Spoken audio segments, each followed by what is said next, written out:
नमस्कार दोस्तों। आज मैं आपसे एक क्वेश्चन पूछता हूँ। इंसुलिन का असली रोल क्या है?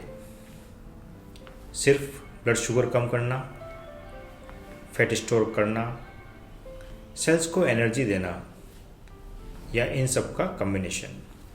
कमेंट में ए, बी, सी या डी लिखिए। और आज की वीडियो में हम इंसुलिन को सिर्फ सरफेस लेवल पर नहीं, सेलुलर लेवल पर समझेंगे, क्योंकि जब तक मैकेनिज्म क्लियर नहीं होता, वेट लॉस का गेम क्लियर नहीं होता। मैं हूं डॉक्टर महेंद्र सैनी, फिजिशियन, लेकिन आपका नहीं। आप अपने फिजिशियन से जरूर कंसल्ट करें। चलिए शुरू करते हैं। बेसिक्स से स्टार्ट करते हैं। जब आप कार्बोहाइड्रेट खाते हैं, डाइजेस्टिव सिस्टम उसे ग्लूकोज में तोड़ देता है। ग्लूकोज ब्लड में एंटर करता है, ब्लड शुगर लेवल बढ़ता है। अब पैंक्रियाज के बीटा सेल्स इंसुलिन रिलीज करते हैं। यहाँ से साइंस इंटरेस्टिंग होती है। इंसुलिन ब्लड के through muscle cells, liver cells और फैट सेल्स तक जाता है और सेल सरफेस पर एक रिसेप्टर से बाइंड करता है। इस रिसेप्टर को कहते हैं इंसुलिन रिसेप्टर। जब इंसुलिन रिसेप्टर एक्टिवेट होता है, सेल के अंदर एक सिग्नलिंग कैस्केड स्टार्ट होता है। इसमें प्रोटीन्स एक्टिवेट होते हैं, जैसे IRS1, PI3K, AKT। आपको नाम याद रखने की ज़रूरत नहीं है, बस कंसेप्ट समझिए। ये सिग्नल सेल को बोलता है ग्लूकोज को अंदर लाओ और अंदर लाओ। इस प्रोसेस में एक स्पेशल ट्रांसपोर्टर एक्टिवेट होता है। इसका नाम है GLUT4, glucose transporter 4। GLUT4 muscles और फैट सेल्स में होता है। नॉर्मल कंडीशन में GLUT4 सेल के अंदर रहता है, लेकिन इंसुलिन सिग्नल मिलते ही GLUT4 सेल मेम्ब्रेन पे आ जाता है और ग्लूकोज को ब्लड से सेल के अंदर ले आता है। यह है इंसुलिन का रियल सेलुलर काम। अब समझते हैं लीवर में क्या होता है। लीवर बॉडी का ग्लूकोज मैनेजर है। इंसुलिन लीवर को 3 सिग्नल्स देता है। ग्लूकोज स्टोर करो ग्लाइकोजन के फॉर्म में, नया ग्लूकोज बनाना बंद करो, और एक्स्ट्रा ग्लूकोज को फैट में कन्वर्ट करो। इस फैट कन्वर्जन प्रोसेस को कहते हैं डी नोवो लाइपोजेनेसिस।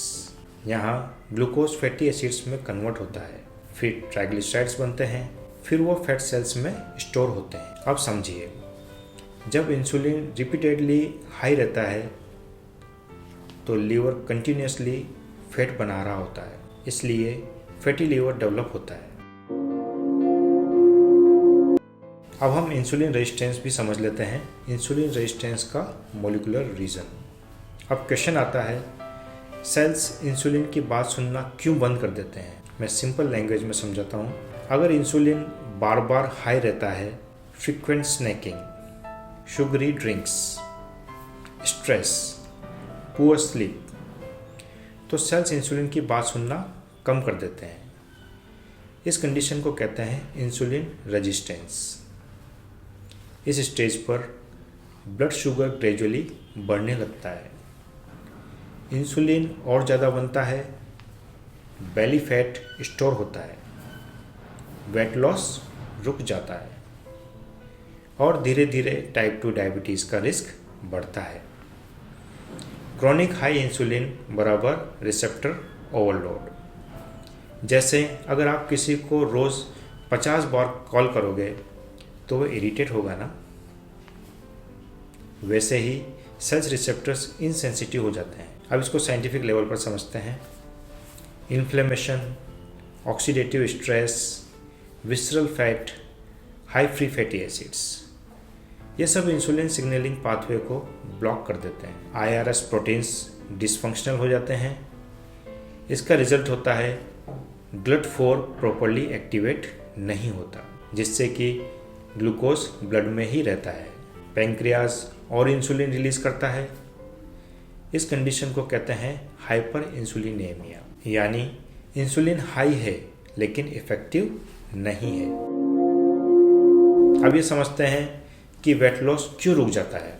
ये पार्ट सबसे इम्पोर्टेंट है। इंसुलिन दो मेजर पाथवे जैसे लाइपोजेनेसिस और लाइपोलाइसिस। जब इंसुलिन हाई होता है एक एंजाइम एक्टिवेट होता है, लाइपोप्रोटीन लाइपेज। ये फैट स्टोरेज बढ़ाता है। और एक और हार्मोन सेंसिटिव लाइपेज, इसको ये सप्रेस करता है जो फैट को ब्रेक डाउन करता है। इसलिए हाई इंसुलिन स्टेट में फैट बर्न नहीं होता, चाहे आप कैलोरी डेफिसिट में हो। इसलिए लोग कहते हैं मैं कम खा रहा हूँ फिर भी पेट नहीं जा रहा। प्रॉब्लम कैलोरी नहीं, हार्मोनल लॉक है। अब हम समझते हैं 9 साइंस बायोकेमिस्ट्री लिंक के साथ। अब जब मैकेनिज्म समझ लिया तो साइंस क्लियर हो जाएंगे। Belly fat, visceral fat inflammatory chemicals release करता है जो इंसुलिन सिग्नलिंग को और ब्लॉक करता है।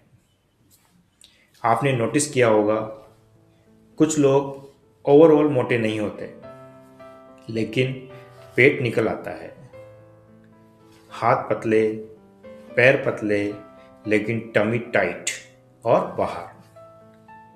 ये इंसुलिन ड्रिवन फैट स्टोरेज है। वेस्ट सर्कमफ्रेंस ज़्यादा होना डायरेक्ट रिस्क फैक्टर है। शुगर्स की क्रेविंग्स, रैपिड ग्लूकोज फ्लक्चुएशन, शाम को 5 बजे एनर्जी क्रैश, चाय और बिस्किट की क्रेविंग, डिनर के बाद मीठा चाहिए। ये विल पावर की कमी नहीं है, ये ब्लड शुगर रोलर कोस्टर है। शुगर स्पाइक, इंसुलिन स्पाइक, फिर सडन ड्रॉप, फिर क्रेविंग्स। फैटिग, थकान, ग्लूकोज सेल्स में एंटर नहीं कर रहा।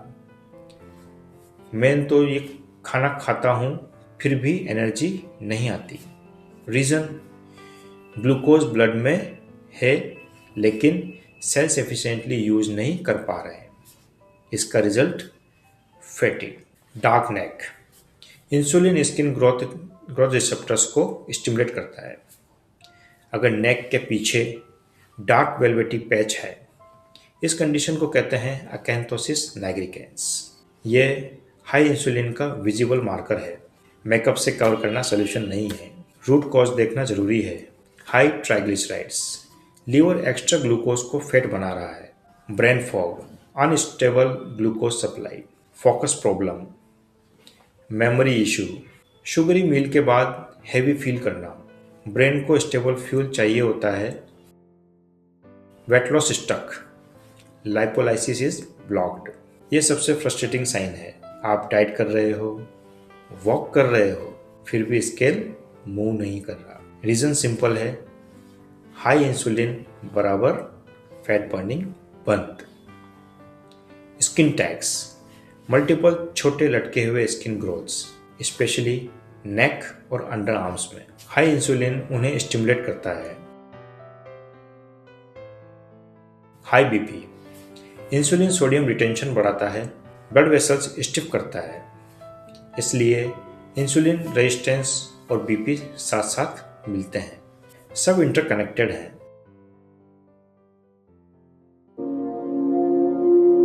अब हम समझते हैं IRDS स्कोर। IRDS डेवलप किया था मद्रास डायबिटीज रिसर्च फाउंडेशन। ये इंडियन पॉपुलेशन के लिए डिजाइन हुआ है क्योंकि इंडियंस में विस्टल फैट टेंडेंसी ज़्यादा होती है। Age, waist, activity, family history, ये 4 मेटाबॉलिक रिस्क इंडिकेटर्स हैं। एज, इसके 30 पॉइंट्स दिए गए हैं। बिलो 35 हो तो 0, 35 से 49 20, 50 प्लस हो तो 30।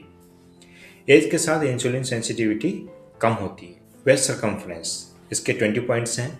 मैन में अगर 90 से कम है तो 0, 90 से 99 है तो 10, 100 प्लस है तो 20। वुमेन में लेस देन 80 0, 80 से 89 10, 90 प्लस हो तो 20। मेजर कहाँ करना है? नेवल लेवल पर। फिजिकल एक्टिविटी, इसके 30 पॉइंट्स हैं। रेगुलर एक्सरसाइज और एक्टिव जॉब है तो 0, आइदर 1 तो it is 20 points. No exercise, desk job 30। Family history, इसके 20 पॉइंट्स हैं। No parent diabetic 0, 1 parent 10, both the parents 20। अब इन सबसे क्या इंटरप्रिटेशन निकलता है? लेस देन 30 हो स्कोर तो लो रिस्क, 30 to 50 हो तो मॉडरेट, 60 प्लस हो तो हाई रिस्क। अगर स्कोर 60 प्लस है तो life style changes immediately start करें।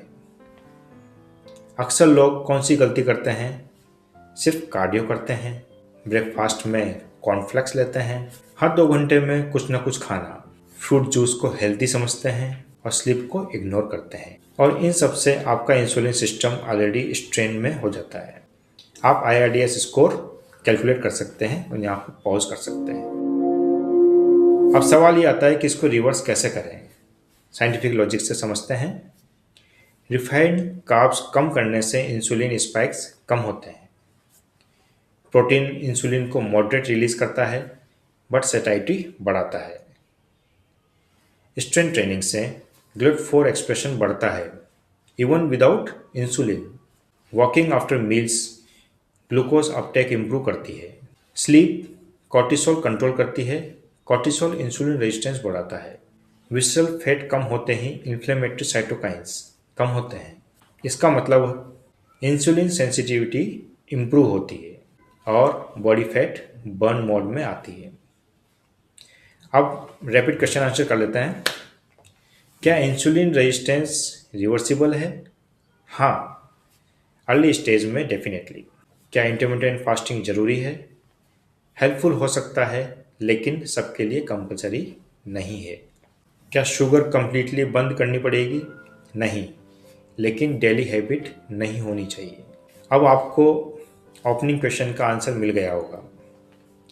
इंसुलिन शुगर कंट्रोल करता है, एनर्जी डिस्ट्रीब्यूशन करता है, फैट स्टोरेज रेगुलेट करता है। तो सही आंसर है डी। अगर आप इंसुलिन समझ गए तो वेट लॉस समझ गए। कमेंट में अपना IRDS स्कोर लिखिए जो आपने कैलकुलेट किया था। और अगर आप चाहते हैं मैं नेक्स्ट वीडियो में इंसुलिन रेजिस्टेंस का डिटेल्ड इंडियन डाइट स्ट्रक्चर बनाऊं तो कमेंट में लिखिए डाइट प्लान। और हाँ, मैंने HbA1c and life span topic पर वीडियो बनाया है, कैसे हाई HbA1c आपकी लाइफ स्पान से रिलेटेड है। आप यहाँ ऊपर क्लिक करके देख सकते हैं। मिलते हैं नेक्स्ट वीडियो में। Stay scientific, stay healthy.